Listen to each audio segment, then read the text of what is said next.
अस्सलाम वालेकुम my dear students, my name is Hasan Raza. उम्मीद करता हूँ आप तमाम स्टूडेंट्स बखैर व आफ़ियत हैं। डियर स्टूडेंट्स, फाइनली हम अपनी एक्सरसाइज को चैप्टर नंबर 21 की कंप्लीट कर चुके हैं। शॉर्ट क्वेश्चंस वाला हिस्सा मुकम्मल हो चुका है। अब हम एक कदम आगे बढ़ चुके हैं। अब हम बात शुरू करने लगे हैं इस चैप्टर के न्यूमेरिकल प्रॉब्लम्स पर। डियर स्टूडेंट्स, इस चैप्टर के जो न्यूमेरिकल प्रॉब्लम्स हैं उनका ज़्यादातर ताल्लुक हाफ लाइफ से होगा और कुछ का ताल्लुक इंटेंसिटी से होगा। आपने इंटेंसिटी के भी कुछ क्वेश्चंस करने सीखे थे और कुछ का ताल्लुक बाइंडिंग एनर्जी की कैलकुलेशन से होगा। यानी वो तमाम तर कॉन्सेप्ट्स आप इन क्वेश्चंस में देखेंगे जो आप इस चैप्टर में सीख चुके हैं। जो आपने बारी बारी चीज़ें कैलकुलेट करनी सीखी हैं वही तमाम चीज़ें यहाँ पर आपसे कैलकुलेट करवाई जाएंगी। बेहतर प्रैक्टिस तो ये है कि आप सवालात की स्टेटमेंट पढ़ें और एक गहरी सांस लें और फिर ख़ुद सॉल्व करने की कोशिश करें। अगर ख़ुद सॉल्व कर लें तो अपने आप को मुबारकबाद दें। अगर सॉल्व ना कर सकें तो बिल्कुल भी परेशान मत हो, क्योंकि आपके लिए ये तमाम लेक्चर्स हैं। आप जैसे जैसे आगे प्रोग्रेस करेंगे सीखते चले जाएंगे। तो चलिए जी, पहले 4 न्यूमेरिकल प्रॉब्लम्स को सीखने के लिए हम शुरू करते हैं आज का लेक्चर। ऑल राइट जी डियर स्टूडेंट्स, इस वक्त हमारी स्क्रीन पर हमारे सामने चैप्टर नंबर 21 का पहला न्यूमेरिकल प्रॉब्लम है। 21.1 find the mass defect and binding energy. आपको मास डिफेक्ट और बाइंडिंग एनर्जी ये दो चीज़ें फाइंड आउट करनी है फॉर ट्रिटियम यानी हाइड्रोजन के तीसरे आइसोटॉप के लिए। मास डिफेक्ट भी कैलकुलेट करना है और बाइंडिंग एनर्जी भी कैलकुलेट करनी है। The atomic mass of tritium is 3.016049। आपको इसका एटॉमिक मास दिया गया। तो डियर स्टूडेंट्स, बात बहुत सिंपल सी है। आप मास डिफेक्ट कैलकुलेट करेंगे, बाइंडिंग एनर्जी कैलकुलेट करेंगे। कैसे? शुरू करने से पहले हम लिखेंगे गिवन। डियर स्टूडेंट्स, सबसे पहली चीज़ तो हमें ये बता दी गई हुई है कि आइसोटॉप हाइड्रोजन का थर्ड आइसोटॉप है। तो हम यहाँ पे एटम की नेचर लिखते हैं या आइसोटॉप की नेचर लिखते हैं। दैट इज आइसोटॉप कौन सा है? That is hydrogen 3 1। और डियर स्टूडेंट्स, इसके बाद फिर हमें ये बता दिया गया कि इसका जो एटॉमिक मास है वो एटॉमिक मास यूनिट्स में 3.016049 एटॉमिक मास यूनिट्स है। आफ्टर दिस डियर स्टूडेंट्स, आपको कह दिया गया कि इसकी बाइंडिंग एनर्जी और मास डिफेक्ट को कैलकुलेट किया जाए। तो चलिए फिर रिक्वायर्ड में आते हैं। इसकी बाइंडिंग एनर्जी और एटॉमिक मास लिख देते हैं। हमें ये दो चीज़ें चाहिए। So we need binding energy and we need mass defect delta M. ये दो चीज़ें हमें दरकार है। तो चलिए डियर स्टूडेंट्स, फिर इसके सोल्यूशन पे आ जाते हैं। स्टूडेंट्स, बाइंडिंग एनर्जी के लिए मास डिफेक्ट कैलकुलेट करना बहुत ज़्यादा ज़रूरी है। और मास डिफेक्ट कैसे कैलकुलेट किया जाता है आप अच्छे से जानते हैं। Mass defect is delta M, जो किसके इक्वल होता है? Total mass of protons plus total mass of neutrons minus the mass of nucleus, यानी mass of nucleons minus the mass of nucleus. तो हमारे पास टोटल जितने भी प्रोटॉन्स हैं उनका मास प्लस जितने भी न्यूट्रॉन्स हैं यानी ए माइनस जी उनका मास, और इन तमाम चीज़ों में से हम माइनस करेंगे मास ऑफ न्यूक्लियस को। तो हमारे पास जो डिफरेंस ऑफ मास आएगा that will be actually the mass defect. तो चलिए स्टूडेंट्स, मूव ऑन करते हैं। अब अगली बात जो हमें यहाँ पर पता होनी चाहिए that should be the mass of proton. आप मास ऑफ प्रोटॉन की वैल्यू भी जानते हैं और मास ऑफ न्यूट्रॉन की वैल्यू भी जानते हैं। तो चलिए जी, मास ऑफ प्रोटॉन की वैल्यू क्या है लिखते हैं।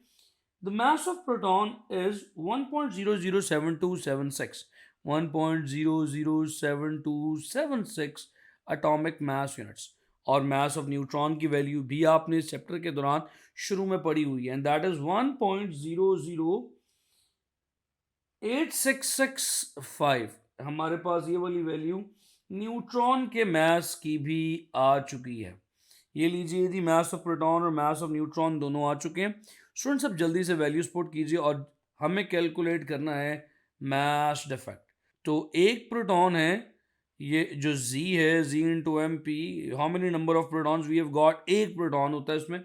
सो 1 इंटू 1.007276 प्लस न्यूट्रॉन्स कितने डियर स्टूडेंट्स? इसका एटॉमिक मास है 3, एटॉमिक नंबर है 1, तो एटॉमिक मास में से अगर एटॉमिक नंबर को माइनस किया जाए तो a माइनस ये 2 आता है, 2 नंबर ऑफ न्यूट्रॉन्स हैं इसके पास, तो डियर स्टूडेंट्स 2 मल्टीप्लाई बाय 1.008665 ये इसके न्यूट्रॉन्स की तादाद और मल्टीप्लाई बाय द मास आ गई, ये हमारे इंडिविजुअल न्यूक्लियॉन्स का मास आ गया, minus the mass of nucleus is 3.016049।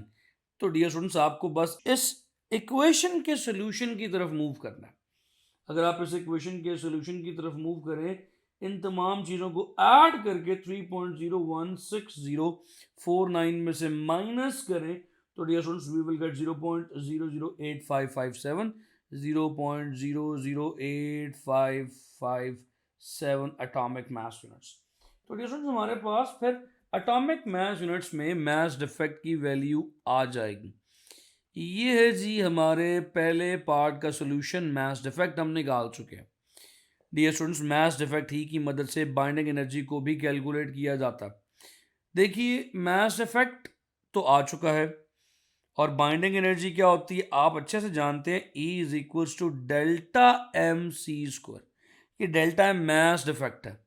अगर आप इसमें वैल्यूज को पुट करें तो आपके पास बाइंडिंग एनर्जी इन जाउल्स आ जाएगी, उसे इलेक्ट्रॉन वोल्ट में कन्वर्ट करके डियर स्टूडेंट्स हम एक फैक्टर निकाल चुके हैं जो मैंने इस चैप्टर के गालिबन पहले लेक्चर ही में आपको बता दिया था। And the factor says one atomic mass unit when converted into energy it gives us 931 mega electrons volt। हमें 931 मेगा इलेक्ट्रॉन्स वोल्ट की एनर्जी मिलती है। तो dear students one atomic mass unit आपको 931 मेगा इलेक्ट्रॉन्स वोल्ट की energy दे सकता है। तो ये 0.008557 एटॉमिक मास यूनिट आपको कितनी एनर्जी देगा? बहुत सिंपल है, दोनों तरफ इसे से मल्टीप्लाई करते हैं, you will get 0.008557 multiply by 1 atomic mass unit is equal to 0.008557 multiply by 931। तो डियर स्टूडेंट्स अगर आप इसे मल्टीप्लाई करेंगे तो आपको पता चलेगा कि ये 0.008557 एटॉमिक मास यूनिट्स किसके इक्वल होता है। जल्दी से कैलकुलेटर पे कीजिए और your answer will be 7.97 mega electrons volt. तो आपको पता चलेगा कि ये 0.008557 7.97 मेगा इलेक्ट्रॉन्स वोल्ट की एनर्जी के बराबर है और यही मास डिफेक्ट था और यही बाइंडिंग एनर्जी बनकर रिलीज हुआ होगा। तो हमारे पास stable nucleus of tritium, stable nucleus of third isotope of hydrogen बना होगा। तो डियर स्टूडेंट्स क्वेश्चन बहुत सिंपल था, बड़ा टेक्निकल दिखाई दे रहा था, बड़ा टेक्निकल फील हो रहा था, but it was pretty simple. उम्मीद करता हूं कि ये पहला सवाल आपको समझ आ चुका है। Let's move on to the next question of this chapter. Alright जी डियर स्टूडेंट्स, इस वक्त हमारी स्क्रीन पर हमारे सामने आ चुका है second numerical of this chapter number 21.2। The half life of strontium 9138 is 9.70 hours। इसकी हाफ लाइफ आपको दे दी गई है। फाइंड इट्स डिके कांस्टेंट, आपको इसका डिके कांस्टेंट कैलकुलेट करना है। तो डियर स्टूडेंट्स बहुत सिंपल है, सबसे पहले तो आप गिवन लिखेंगे। गिवन में आप क्या लिखेंगे? गिवन में आप इसकी हाफ लाइफ टाइम की वैल्यू लिखेंगे T1/2, that is 9.70 hours। Dear students आगे बढ़ने से पहले अगर हम इसके हाफ लाइफ टाइम को सेकंड्स में कन्वर्ट कर लें तो क्योंकि हमें वैल्यू सेकंड्स में पुट करनी है, ऐसा यूनिट्स चूंकि सेकंड है तो हमें आगे जाके काफ़ी सिंपलिसिटी मिलेगी, आगे जाके हमें किसी दुश्वारी का सामना नहीं करना पड़ेगा। तो पहले ही कन्वर्ट कर लेते हैं। ये जो 9.70 आवर्स हैं, एक घंटे में 60 मिनट होते हैं तो उसको 60 से मल्टीप्लाई किया और एक मिनट में 60 सेकंड होते हैं, इसको फिर फर्दर 60 से मल्टीप्लाई किया। तो डियर स्टूडेंट्स हमारे पास जो वैल्यू आ जाएगी सेकंड्स में दैट इज 34920 सेकंड्स, यानी तकरीबन 34,920 सेकंड्स। तो डियर स्टूडेंट्स आप सेकंड्स में इसकी वैल्यू को निकाल चुके हैं। अब आपको बस ये बताना है कि डिके कांस्टेंट क्या है। ये आपका गिवन था और गिवन इतना ही था बस। अब आप रिक्वायर्ड में आ जाएंगे, रिक्वायर्ड में आप बताएंगे इसका डिके कांस्टेंट यानी कि लेमडा। डियर स्टूडेंट्स, लेमडा की वैल्यू कैसे सॉल्व होगी, ज़रा रिकॉल कीजिए क्या था इसका फॉर्मूला।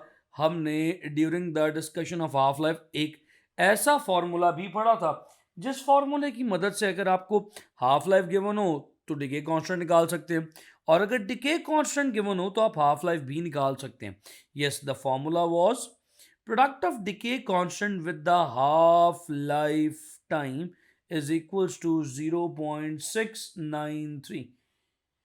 अगर आप हाफ लाइफ टाइम को डिके कांस्टेंट के साथ मल्टीप्लाई करें तो हमेशा एक कांस्टेंट आता है, वो डिके कांस्टेंट और हाफ लाइफ का जो प्रोडक्ट है 0.693 के इक्वल होता है।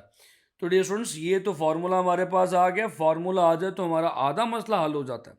अब हम निकालेंगे डिके कांस्टेंट यानी कि lambda, and that would be equal to 0.693 divided by half life time. तो डियर स्टूडेंट्स, वैल्यूज आपने सब्स्टिट्यूट करनी है यहाँ पर।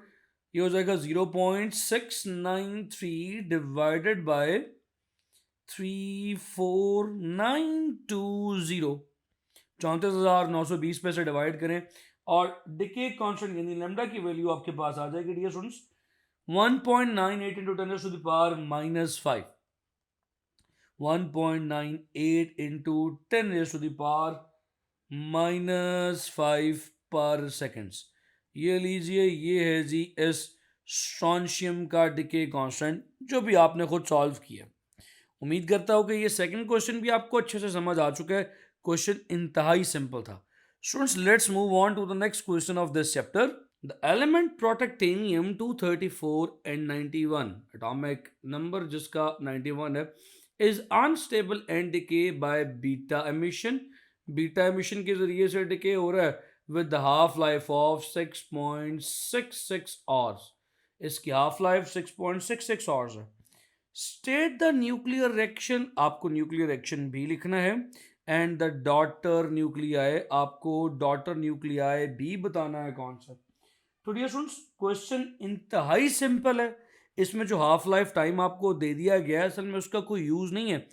चलिए इस सवाल को जरा गिवन के थ्रू समझने की कोशिश करते हैं, फिर हमें बेहतर तौर पे समझ आएगी कि हमें बताया क्या गया और हमसे पूछा क्या जा रहा है। स्टूडेंट्स, हमें बता ये दिया गया हुआ है कि एमिशन की टाइप जो है वो बीटा एमिशन है या बीटा डिके है। सो बीटा डिके किसकी हो रही है? बीटा डिके हो रही है प्रोटेक्टेनियम की Pe234 और एटॉमिक नंबर 91। साथ इसका हाफ लाइफ टाइम भी दे दिया गया स्टूडेंट्स, दैट इज 6.66 आवर्स। और अब आपसे पूछा गया है कि इसका न्यूक्लियर रिएक्शन लिखिए और ये बताइए कि जी जो डॉटर न्यूक्लियाई प्रोड्यूस होंगे वो कौन से होंगे। सो आपको सबसे पहले न्यूक्लियर रिएक्शन लिखना है। सो हम रिक्वायर्ड में लिख देते हैं कि हमें क्या बताना है। हमें इसका न्यूक्लियर रिएक्शन लिख के बताना है और बताना है कि जो डॉटर न्यूक्लियाई प्रोड्यूस होगा वो कौन सा होगा। डियर स्टूडेंट्स, अब हमें ये कैसे पता चलेगा कि डॉटर न्यूक्लियाई कौन सा?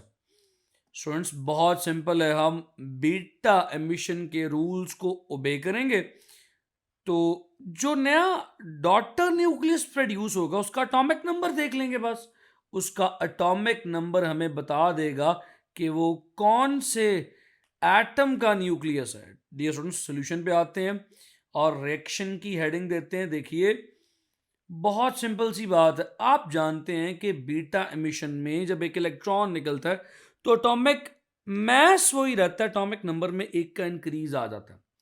अगर आपके सामने मैं इस प्रोटेक्टेनियम के लिए बीटा एमिशन का रिएक्शन लिखूं तो प्रोटेक्टेनियम 23491 ये डिके होगा और डिके होके एक डॉटर न्यूक्लियस एक्स में कन्वर्ट हो जाएगा।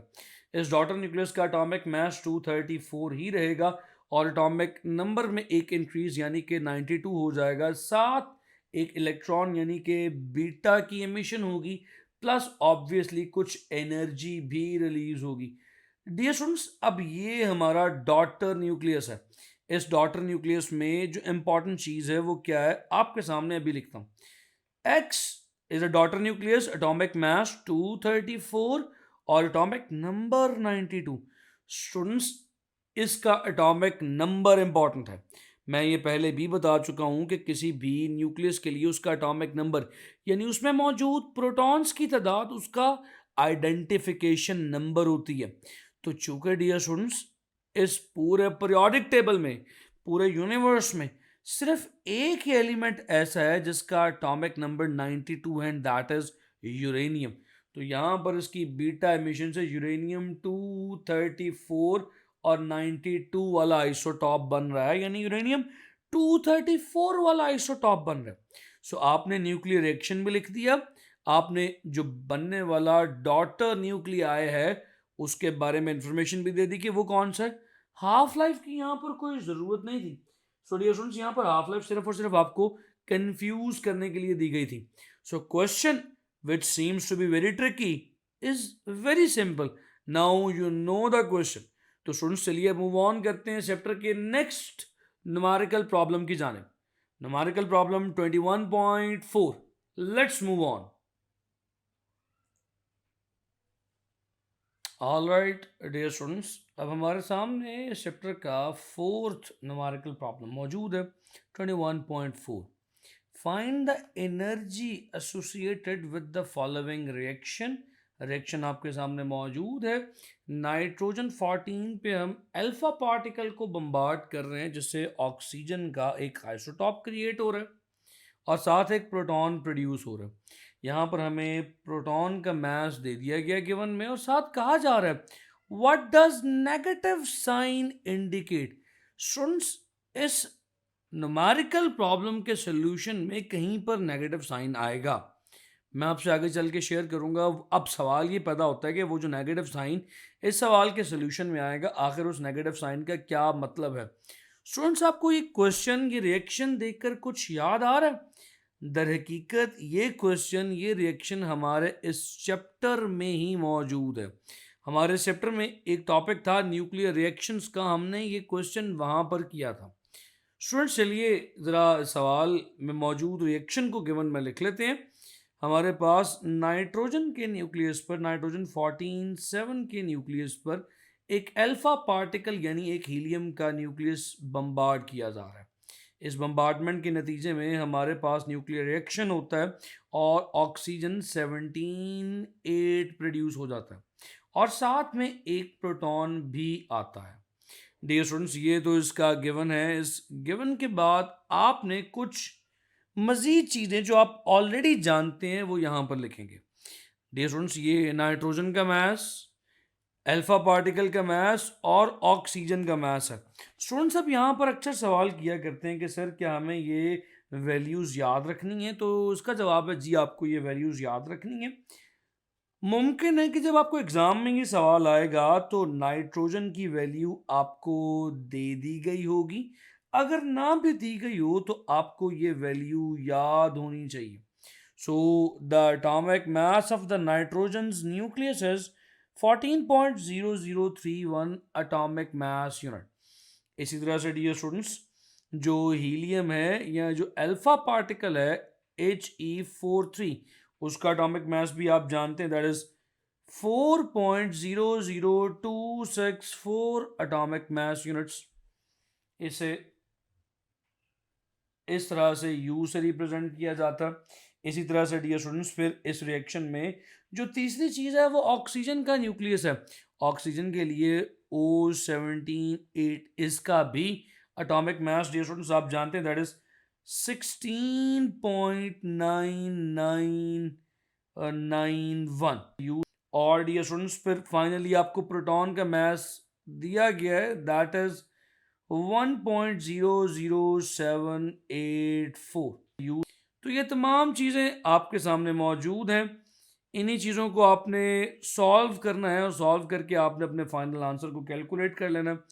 सो डियर स्टूडेंट्स, ये तो आपका गिवन आ गया। अब आप यहाँ पर रिक्वायर्ड में लिखेंगे कि आपको एनर्जी कैलकुलेट करनी है। सो रिक्वायर्ड में आ जाएगी हमारे पास energy, we need to calculate the energy. Dear students, अब हम बढ़ेंगे सॉल्यूशन की जानिब।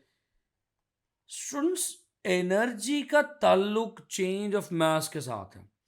ये साइड हमारे पास रिएक्टेंट्स की है और ये साइड डियर स्टूडेंट्स हमारे पास प्रोडक्ट्स की है। तो यकीनन कुछ रिएक्टेंट्स का मास है, कुछ प्रोडक्ट्स का मास है। हमें देखना है कि रिएक्टेंट्स में से जब प्रोडक्ट्स बनते हैं तो मास आखिर इंक्रीज हुआ है या डिक्रीज हुआ है, हमें यहाँ पर चेंज इन मास कैलकुलेट करना है। तो डियर स्टूडेंट्स यहाँ पर चेंज इन मास क्या होगा, हम मास ऑफ रिएक्टेंट्स में से मास ऑफ प्रोडक्ट्स को माइनस करेंगे। So mass of reactants minus the mass of products. Dear students अगर तो इसकी वैल्यू पॉजिटिव आई यानी मास ऑफ रिएक्टेंट्स ग्रेटर हुए, इसका मतलब है कि कुछ एनर्जी रिलीज होगी। अगर इसकी वैल्यू नेगेटिव आई तो उसका मतलब ये हुआ कि रिएक्टेंट्स का मास कम था, प्रोडक्ट्स जो बने उनका मास बढ़ चुका है, तो कुछ एनर्जी मास में कन्वर्ट हुई है, लिहाजा इसमें एनर्जी दी जाएगी इस रिएक्शन करवाने के लिए, इस रिएक्शन की फिजिबिलिटी के लिए, इस रिएक्शन के प्रोग्रेस होने के लिए कुछ एनर्जी देना लाजमी होगा। So dear students mass of reactants minus mass of products लेना है। चलिए फिर मास ऑफ रिएक्टेंट्स लेते हैं और यहां पर लिखते हैं mass of nitrogen 14.7 plus mass of helium 4.2। Dear students ये हमारी मास ऑफ रिएक्टेंट्स वाली साइड होगी जो कि 14.0031 प्लस 4.0026 के इक्वल आएगी। इसी तरह से जो मास ऑफ प्रोडक्ट्स वाली साइड है उसके लिए भी डियर स्टूडेंट्स हम जल्दी से कर लेते हैं। यहां पर हम छोटी सी हेडिंग देते हैं प्रोडक्ट्स की। स्टूडेंट्स न्यूमेरिकल चूंकि थोड़ा सा लंबा है तो हमें आगे मूव ऑन करना पड़ेगा, आप साथ साथ इन वैल्यूज को लिखते चले जाएं। अब प्रोडक्ट्स में डियर स्टूडेंट्स हमारे पास ऑक्सीजन और प्रोटॉन है, तो ऑक्सीजन के लिए जो वैल्यूज हम यूज करने वाले हैं दैट इज 16.9991 प्लस, और जो प्रोटॉन है उसके लिए 1.00784 की वैल्यू है।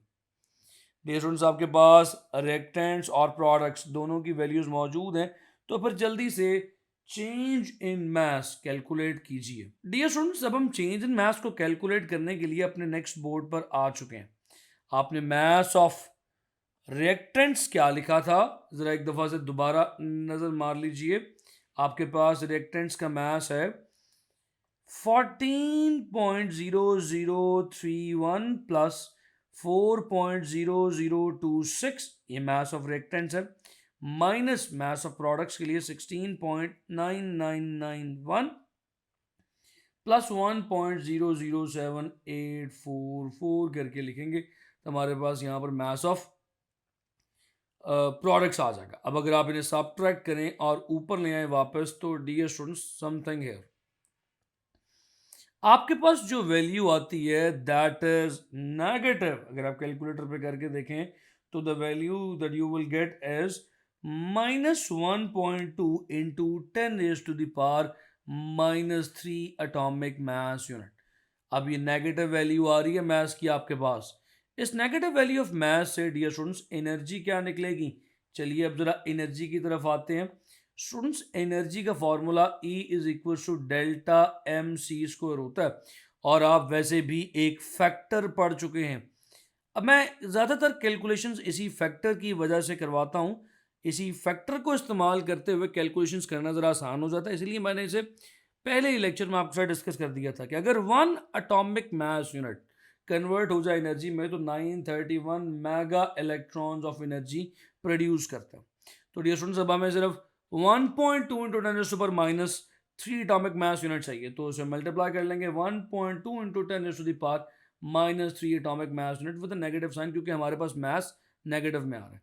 तो यहाँ पर जो हमारे पास एनर्जी निकलेगी इसे 1.2 into 10⁻³ with negative sign multiply by 931 mega electrons volt के साथ मल्टीप्लाई करके, तो dear students that energy's value would be, हमारी एनर्जी की वैल्यू आ जाएगी negative -1.12 mega electrons volt. Dear students आपने एनर्जी तो इस रिएक्शन के साथ जो एसोसिएट है वो कैलकुलेट कर ली, लेकिन सवाल ये पैदा होता है कि इस एनर्जी में नेगेटिव साइन का क्या मकसद है? स्टूडेंट्स जरा जल्दी से वो रिएक्शन दोबारा से रिकॉल कर लें। आपके पास nitrogen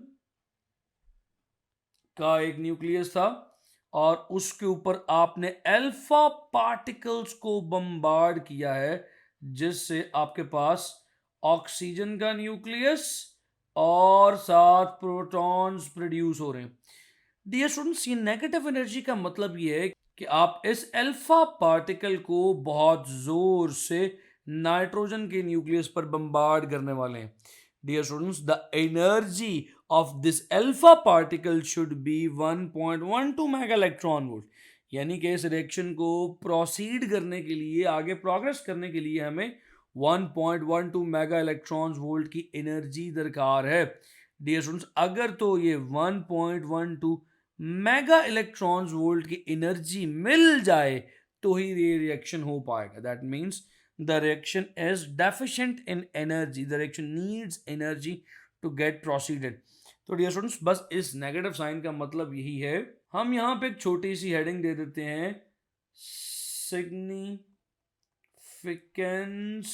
of negative in the result. तो सिग्निफिकेंस क्या है डियर स्टूडेंट्स? सिग्निफिकेंस ये है कि we need the energy of 1.12 mega electron volt, we need the energy of 1.12 mega electrons volt. हमें ये एनर्जी चाहिए इस रिएक्शन को प्रोसीड करने के लिए। उम्मीद करता हूं कि ये वाला न्यूमेरिकल प्रॉब्लम भी आपने सॉल्व कर लिया होगा और आपको समझ भी आ चुका होगा। डियर स्टूडेंट्स, मैं उम्मीद रखता हूं कि आज के इन 4 न्यूमेरिकल प्रॉब्लम्स में की जाने वाली गुफ्तगू आप तक पहुंची है। अपना बेइंतहा ख्याल रखें, मुझे इजाज़त दें। सी यू नेक्स्ट टाइम। अल्लाह हाफ़िज़।